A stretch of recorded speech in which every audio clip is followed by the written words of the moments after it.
Assalamualaikum warahmatullahi wabarakatuh. Perkenalkan, nama saya Alifatul Radul Jannah dari Prodi Ilmu Hadis Fakultas Usuluddin dan Dakwah. Nomor induk 933202120. Di sini saya akan menjawab pertanyaan dari mata kuliah tasawuf guna memenuhi ujian tengah semester. Yang pertama, jelaskan pengertian tasawuf secara terminologi dan etimologi. Tasawuf secara etimologi berasal dari bahasa Arab, yakni yang pertama sufah yang memiliki arti serambi atau tempat duduk. Yang kedua kata suf yang berarti bulu domba, karena para sufi sering mengenakan pakaian dari bulu domba yang kasar. Tasawuf secara terminologi terdapat beberapa pendapat dari para ulama, yakni yang pertama dari Imam Junaidi. Tasawuf memiliki makna untuk mendapatkan sifat mulia dan meninggalkan sifat-sifat rendah. Yang kedua dari Sahal Al-Tusturi, tasawuf ialah terputusnya hubungan dengan manusia dan memandang emas dan kerikil. Maksudnya adalah untuk terus-menerus berhubungan serta membangun rasa cinta yang mendalam kepada Allah Subhanahu wa taala. Pertanyaan yang kedua, jelaskan objek, sumber, dan dasar-dasar ilmu tasawuf. Objek dari tasawuf ialah hati dan jiwa manusia, karena tasawuf ini memusatkan perhatian untuk membacakan hati manusia sehingga muncullah akhlak mulia. Lalu sumber tasawuf yakni Al-Quran dan hadis. Pendapat lain mengatakan sumber tasawuf memiliki 4 dasar, yakni yang pertama syariat dan ilmu fikih, yang kedua tarekat atau jalan. Maksudnya adalah seorang harus memiliki seorang guru yang menguasai ilmu fikih dan ilmu tarekat, serta memiliki perilaku yang mulia baik dari perkataan maupun perbuatan.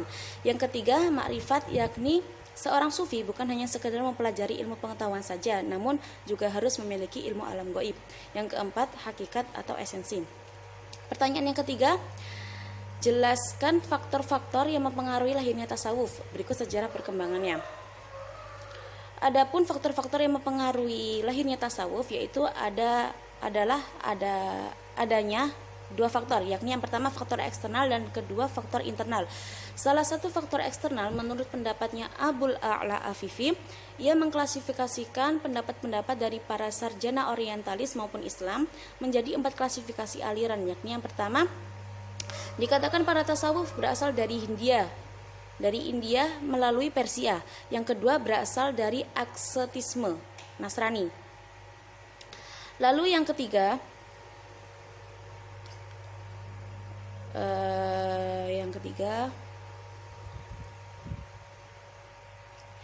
dari ajaran Islam sendiri, dan yang keempat berasal dari sumber-sumber yang berbeda kemudian menjelma menjadi satu atap. Sedangkan faktor internalnya dari awal munculnya tasawuf adalah adanya pemahaman secara tekstual terhadap ayat-ayat Al-Quran dan hadis. Faktor internal lainnya adalah reaksi rohania dari kaum muslimin terhadap sistem politik, budaya, dan ekonomi di kalangan umat Islam, yaitu pada saat Islam telah dikenal dan menyebar ke berbagai negara. Dan pada akhirnya faktor internal yang kedua ini membawa konsekuensi tertentu bagi umat Islam. Pertanyaan keempat, jelaskan perbedaan antara maqamat dan ahwal serta macam-macam tingkatan keduanya dan pengertiannya. Perbedaan dari maqamat dan ahwal yakni jika maqamat adalah tingkatan seorang hamba di hadapan Tuhannya dalam konteks ibadah dan riyadhah jiwa yang dilakukan, maka ahwal adalah suatu kondisi yang diberikan oleh Allah Subhanahu wa taala kepada seorang hamba tanpa melakukan riyadhah. Tingkatan maqamat yakni yang pertama taubat, yakni memohon ampun kepada Allah Subhanahu wa taala atas segala dosa yang diperbuat. Yang kedua wara'. Wara' ialah menjauhkan diri dari sesuatu yang buruk. Yang ketiga zuhud, yakni menjauhi semua keinginan yang mengarah ke duniawi. Yang keempat faqr. Faqr ialah tidak meminta lebih dari apa yang telah diberikan kepada kita.